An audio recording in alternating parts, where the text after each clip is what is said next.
chiming in. Chiming in, what do you have to say?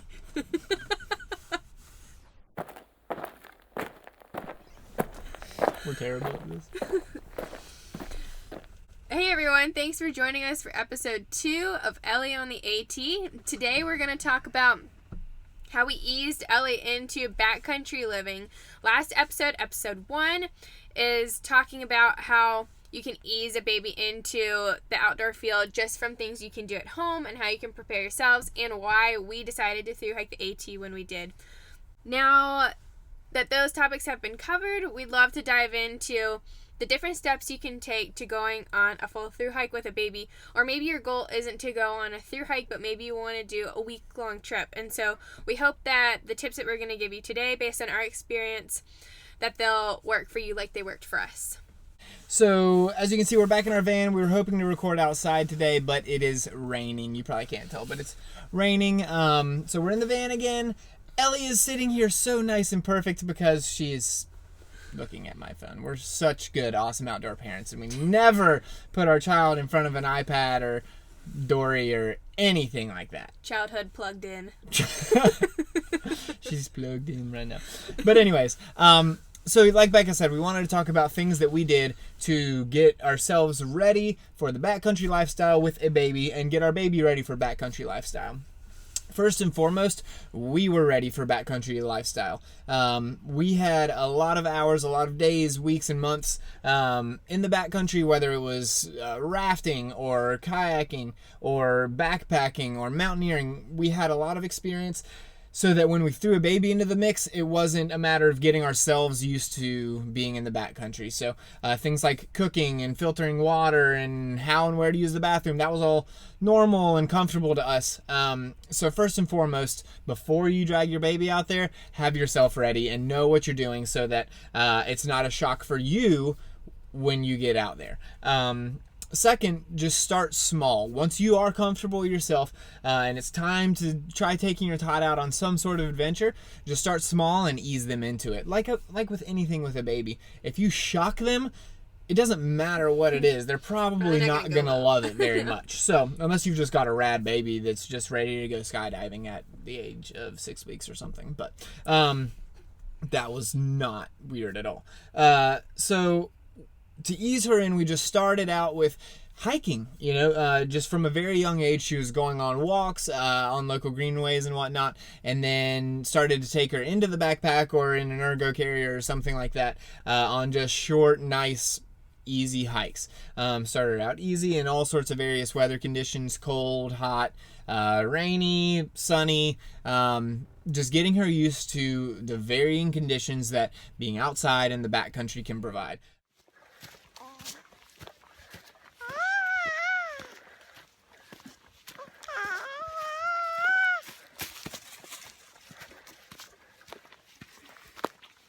Say hi.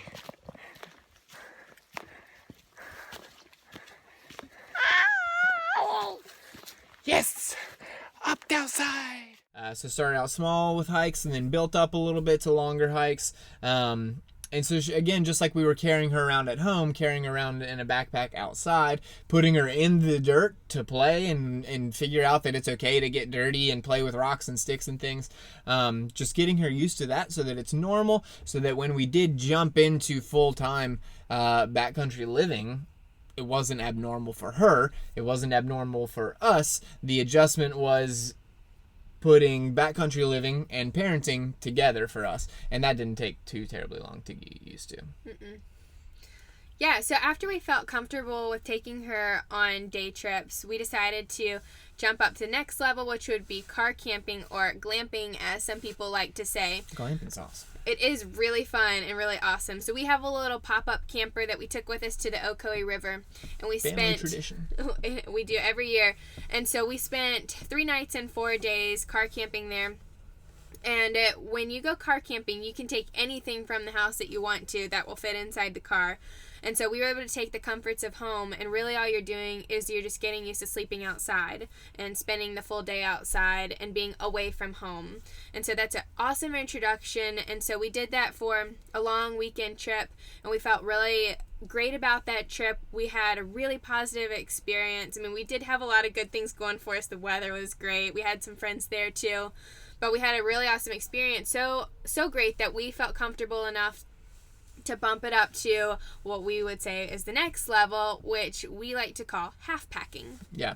So half packing is not really slack packing. It's not really backpacking. It's somewhere in between. So basically what we decided to do is, having been to the Smokies a few times and feeling somewhat comfortable there, we decided to take Ellie to the Smokies, and we wanted to go to LeConte Lodge. So like I said, half packing is taking some of your stuff. So all we had to take were essential baby needs like her diapers and clothes. So that's all we had in our packs, going from Newfound Gap up to LeConte Lodge on the Boulevard Trail. So we went up, we hiked there, and like I said, you don't take anything other than clothes. At LeConte Lodge and some of like the AMC huts in the Whites, they'll provide food and bedding and things like that for you. So we hiked up there, they fed us, they had games, all sorts of fun stuff to entertain yourself while you were there. We spent the night in our own little private cabin. The next morning they fed us breakfast, and most people just do one night, but just to really immerse ourselves into being away from really accessible conveniences, we decided to stay 2 nights. And so that day that we were there, it was sort of zero. We hiked to a couple of really nice overlooks and watched sunrise, sunset, hung out with the crew. They loved Ellie, just like everybody. Nobody cares about us. They just love Ellie. And, drank hot chocolate, had a bunch of fun up there. And then spent the night. And then the next morning we hiked back to our car. And then drove to one of the national park campgrounds and basically base camped out of there in a tent. So that was the next phase, going from Backcountry Lodge to tent, and sort of day tripping out of our tent. Again, with the conveniences of a bathhouse and a shower. So taking it from hiking to glamping with the car with showers and conveniences, to a backcountry lodge, to a campground being in a tent. So again, just progressively easing her into being less and less comfortable, or having less and less amenities in the backcountry. Yeah, so after we felt comfortable with all those steps, we decided, based on having her out in all different kinds of weather on day trips, hiking, and combining that with taking her tent camping and the half packing and car camping, we just felt really comfortable, and we were ready to take her on the AT. Now, in hindsight, if we could go back, and we would have been able to do some weekend-long actual backpacking trips, we definitely would have done those. But the way that it fell for our AT thru hike, we had winter that was right backed up to our start date for the AT on March 20th, and so we didn't really have an opportunity to go out with Ellie because we were only comfortable taking her in 3-season weather with as small as she was, and so it just never really worked out for us to be able to go. But that's one tip that I have for you, that if we could have gone back and done something different, is taken her on some other trips. We would have known a little bit more what to expect, and not that there was anything that we didn't see coming anyway, but it just would have been really nice to have that ahead of time. Yeah. And the other thing, being so close to home when we started, we felt pretty comfortable knowing that at any point, as many roads cross the AT, we could pretty much call family and they could bring us anything we need, or come and pick something up if we brought it that was unnecessary. And they were even bringing our resupplies for the first view because it was within a couple of hours of driving.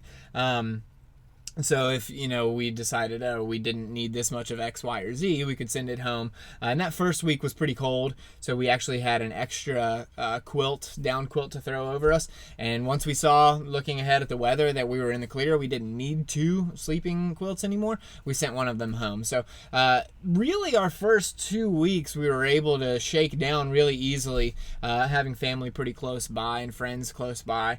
And we were able to do it in such a way that, having not done an official shakedown hike like a lot of AT thru hikers that haven't had much experience do, we were able to do that as we went in the first couple of weeks.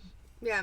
And so then another thing that we did is, we were super comfortable on day trips and our camping trips, but we made a promise to each other that although the completion of the AT was definitely our goal, that's what we wanted to accomplish, we wanted Ellie's safety to be the priority. And so if at any point we felt uncomfortable with either the weather or the terrain or health, anything like that we would get off at the nearest road or take a side trail to get to the nearest evacuation point. That was not something that was worth the risk to us. And so we made that promise to each other that while we wanted to complete the trail, that it wasn't going to be the ultimate trump card if it meant that one of us wasn't safe. Yeah, and we did carry our cell phones, obviously. There was, for Verizon, fairly good cell service throughout a lot of the trail, but just in case we didn't have good cell service, we also carried a spot device that has